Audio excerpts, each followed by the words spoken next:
¿Cuándo llegaste a Colombia? Llegué el miércoles pasado. Bien, María Lucía lo trajo, lo ha traído ya varias veces porque ya, como ya les ha dicho, practica mucho esto de la terapia regresiva. Tu concepto del niño herido, para que arranquemos ahora sí en forma a hablar de la terapia regresiva para encontrar ese niño herido, Luis. Bueno, me pilláis así corriendo, entonces sobre la marcha voy a deciros. No sé, lo primero, para hablaros del niño herido tendría que hablar de cómo funciona nuestro cerebro, ¿no? Porque el cerebro, que es el que dirige el resto de todos nuestros órganos, el cerebro tiene a su vez dos cerebros, un hemisferio derecho, un hemisferio izquierdo, que cada uno de ellos tiene una serie de funciones. Sí. El cerebro izquierdo es el cerebro del análisis, del razonamiento, de la censura, del control, todo eso. Sin embargo, el cerebro derecho es el cerebro que exclusivamente es el cerebro emocional, el que saca las emociones, el que tiene las vivenciaciones. Cuando desde que llegamos al mundo, lo primero que se nos empieza a desarrollar es el cerebro derecho, es el cerebro, el del emotivo, el que siente. Pero no tenemos una capacidad de interpretar, de trabajar con un cerebro izquierdo, hasta más o menos hasta los 7, 9 años es cuando realmente empezamos a alcanzar la madurez del cerebro izquierdo, el que analiza, el que comprende las cosas que suceden. Entonces, ¿qué pasa? Nosotros vivimos toda una etapa intrauterina y después todos unos años de vida, esos primeros años de vida, con un cerebro que lo único que hace es sentir. El que siente, capta todo. Está percibiendo todo. Mejor dicho, los papás que disimulan la pelea para que no pelear delante de los niños, olvídense que los niños como una antena están captando el ambiente hostil que hay. Totalmente. Entonces el niño lo único que vive es el aquí ahora, el momento, el instante. Él no conoce normativas, todas estas estructuras sociales que creamos de censuras, de lo bueno, de lo malo. El niño no lo conoce, el niño vive el momento.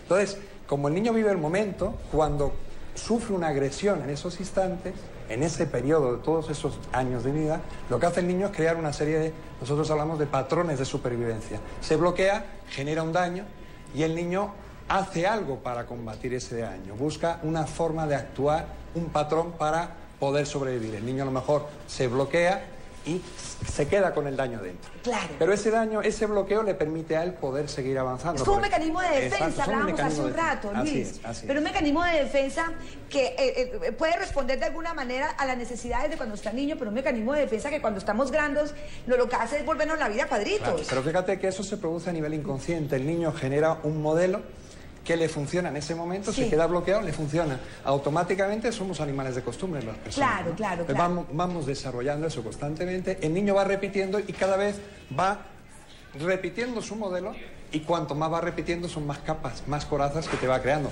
Al final, por supuesto que tenemos un niño herido y maltratado allí, ¿no? Que hay que liberar, hay que tratar de pasar al plano de la confianza. Bueno, muchos niños son absolutamente conscientes, recuerdan muy bien la agresión, la violencia, el maltrato de sus padres.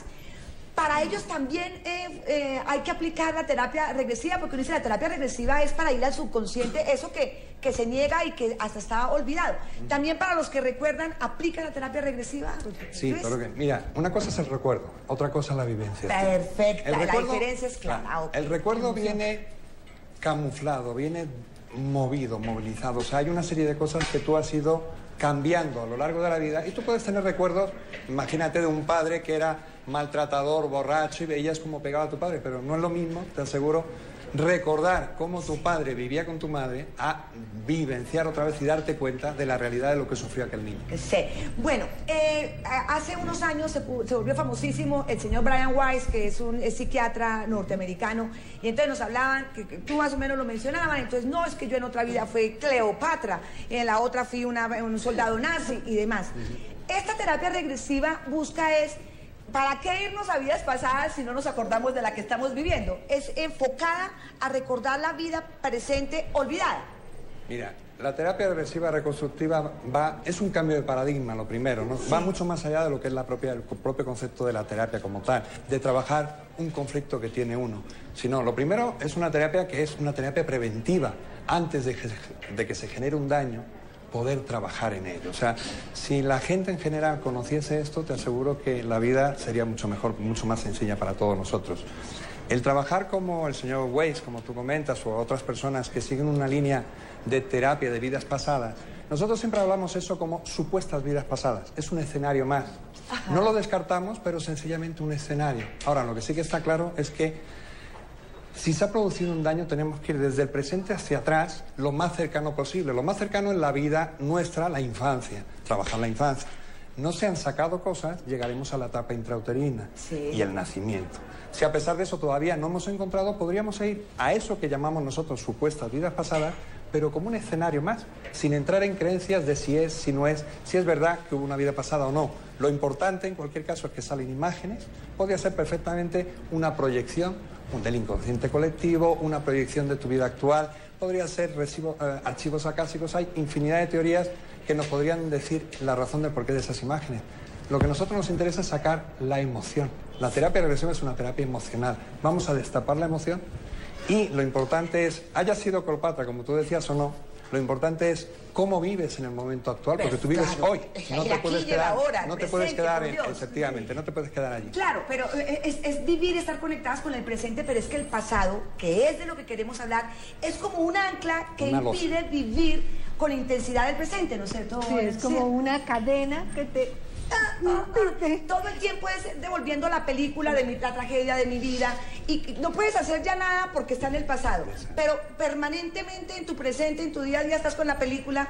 Es que todos son culpables, es que mire lo que me hicieron, es que mi vida es un desastre, es que yo tengo resentimiento. Oh my God, es una cosa complicadísima. Tú hablas de prevención. Si esto ocurre en la niñez, ¿a qué horas es la prevención? Ya lo que tiene que venir es el jovencito a sanar. No, mucho. A ver, ¿cómo es el cuento de la prevención? Mira, el cuento de la prevención pasa por empezar por las personas cuando van a tener hijos. Ah, bueno, perfecto. Si una persona supiese lo que se vive en la etapa intrauterina, yo te puedo decir que nosotros estamos viendo que más del 70% del núcleo traumático de los conflictos están generados allí. Y fíjate si es importante. Entonces, una persona cuando fuese a tener un hijo, supiese la importancia de eso, pudiese vivenciar y revivir esa persona su etapa intrauterina, cuando esa persona estuvo en el claustro materno, cuando estuvo allí, y sentir todo lo que pasaba, porque el feto vive a través de las emociones de mamá. Mamá genera una serie de sustancias químicas que me llegan a mí y yo vivo.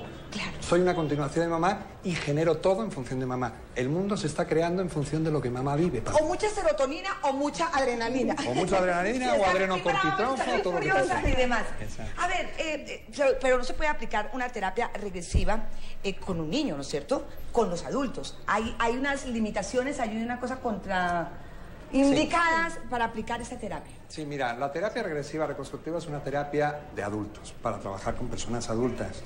Trabajamos también con chavales, con jovencitos, no con niños no, pero con chavales te puedo decir de a lo mejor de 10, 12, 15 años.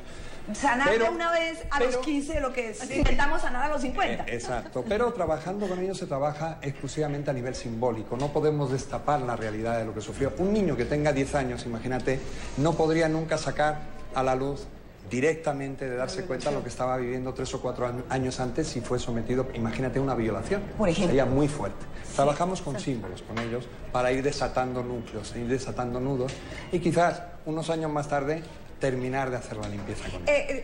Esta cosa emocional, ya sabemos que es una emoción. Si las mujeres somos mucho más receptivas a la emoción, funciona mucho más rápido y veloz esto en las mujeres que en los hombres. Sí, normalmente sí, estadísticamente sí. ¿Por qué? Las mujeres están más acostumbradas a sacar las emociones. Digamos que los hombres encima estamos más sujetos, vivimos en una sociedad todavía muy machista a nivel mundial, claro, donde nos han enseñado a que no, el sentimiento no puedes llorar porque eso es de niñas.